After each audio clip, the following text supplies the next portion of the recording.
스테이블 코인 정말 안전할까요? 많은 분들이 달러랑 1대1로 묶여 있으니까 안전하다 이렇게 믿고 있습니다. 근데 그 달러 말이죠. 그건 정말 안전할까요? 스테이블 코인의 진짜 담보는 우리가 상상하는 현금 뭉치가 아닙니다. 대부분은 미국 국채, 즉 미국이 찍어낸 빚으로 되어 있습니다. 결국 빚으로 만든 달러를 디지털로 예쁘게 다시 재포장한 게 스테이블 코인입니다. 근데 왜 굳이 국채를 담보로 잡았을까요? 답은 미국의 금융 역사를 보면 알 수 있습니다. 원래 달러는 금으로 바꿔주겠다던 약속의 징표였습니다. 그게 바로 브레튼우즈 시스템이었죠. 그런데 6, 70년대 냉전과 베트남전 같은 군비 경쟁 때문에 미국은 달러를 엄청나게 찍어댔습니다. 창고에 있는 금보다 훨씬 더 많이 말이죠. 몇몇 국가는 달러를 다시 금으로 교환해달라며 직접 미국까지 찾아왔습니다. 세계 곳곳에 뿌려놓은 달러를 다 금으로 다시 바꿔주자니 미국 금고가 바닥날 판이었습니다. 결국 1971년 닉슨 대통령은 역사적인 결단을 내리게 됩니다. 앞으로 달러는 금으로 안 바꿔준다. 달러는 그냥 달러다. 더 이상 금으로 담보 잡을 필요 없다. 이렇게 선언한 거죠. 근데 달러를 금으로 안 바꿔주면 다른 나라들이 달러를 안 쓰겠다고 하면 어떻게 될까요? 기축통화 패권이 흔들릴 수도 있었겠죠. 그래서 미국인은 묘수가 있었습니다. 그게 바로 페트로 달러 시스템입니다. 미국은 사우디아라비아에 몰래 가서 석유는 달러로만 팔아라. 대신 우리가 지켜줄게. 사우디의 국방을 책임지는 대신 석유를 사려면 무조건 달러가 필요하게 만든 거죠. 전 세계는 석유를 사려면 달러를 쟁여놔야 했고 산유국은 번 달러를 다시 미국 국채를 사줬습니다. 금 대신 석유와 국채로 달러 수요를 만들어낸 겁니다. 아주 천재적인 아이디어였죠. 코인 얘기하다가 갑자기 웬 뜬금없는 역사 강의나 싶으셨죠? 근데 지금부터가 진짜 본론입니다. 조금만 더 집중해서 들어보세요. 요즘 미국이 겪는 골치 아픈 문제가 하나 있습니다. 중국이나 일본 같은 국채 큰손들이 예전만큼 미국 국채를 잘 안 사주고 있다는 겁니다. 특히 중국은 이제 미국과 대놓고 패권 경쟁을 하면서 미국 국채엔 더 이상 크게 투자를 안 해주고 있죠. 그래서 새로운 국채 수요처가 필요해진 겁니다. 이번에도 미국은 아주 신박한 아이디어를 꺼내듭니다. 디지털 화폐를 안정시킨다는 명분으로 미국 국채를 강제로 담보로 묶어버린 겁니다. 그게 바로 스테이블 코인입니다. 실제로 세계 1위 스테이블 코인 발행사인 테더와 서클이 들고 있는 미국 국채 규모만 1,600억 달러가 넘습니다. 이 수치는 한국 정부가 들고 있는 미국 국채 총액보다도 더 많은 수치라고 하네요. 결국 스테이블 코인 투자자들이 자기도 모르는 사이에 미국 국채를 설거지해주고 있는 그런 구조가 된 거죠. 그런데 어떻게 이런 일이 가능했을까요? 또 한 번 다시 과거로 돌아가 보죠. 딱 5년 전, 2020년으로 가보겠습니다. 그때 무슨 일이 있었죠? 맞습니다. 코로나 팬데믹.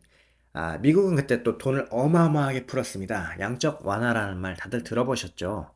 그 당시 시중에 풀린 돈, 즉 M2 통화량은 역대 최대치를 찍었습니다. 그러다 1년쯤 지나자 물가가 또 폭등하기 시작했죠.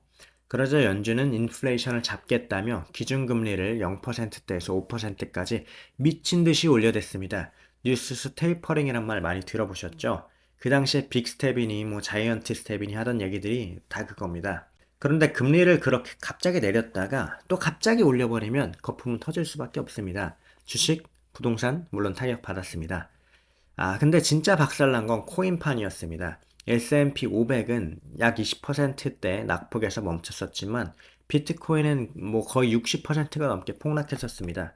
그 와중에 또 터진 게 테라로나 사태였습니다.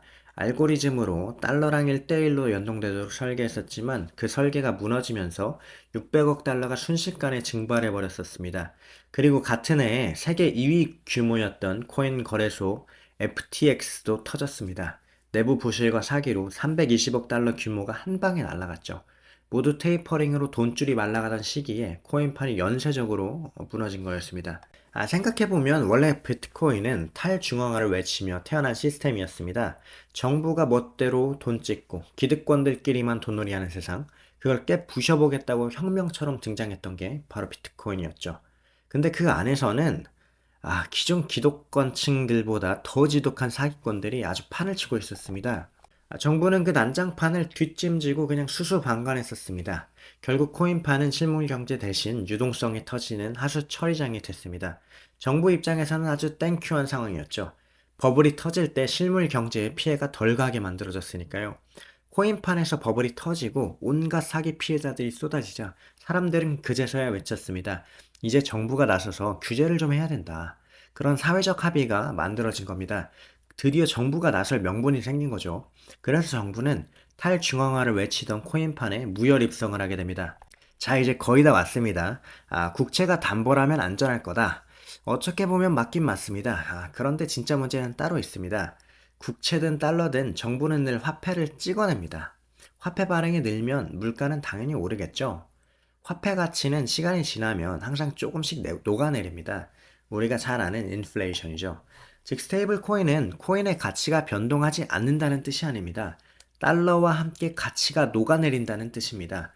왜냐하면 달러랑 1대1로 묶여 있으니까요. 그래서 스테이블 코인은 교환 수단으로서는 가치가 있을지 몰라도 가치 저장 수단으로서의 가치는 제로입니다. 당신이 쌓아둔 USDT, USDC, 1달러어치 코인은 1년 뒤에도 분명 1달러일 겁니다. 하지만 그 1달러의 가치는 지금의 1달러보다 확실하게 낮아질 겁니다. 스테이블 코인 아직도 안전하다고 믿으십니까? 결국 우리가 하면 사기, 정부가 하면 시스템인 겁니다. 여러분의 생각과 의견 댓글로 자유롭게 남겨주세요. 그리고 혹시 다뤄줬으면 하는 주제나 사연이 있다면 댓글이나 이메일로 한번 보내주시면 제가 컨텐츠로 한번 풀어보겠습니다. 긴 영상 끝까지 봐주셔서 감사합니다. 원치였습니다.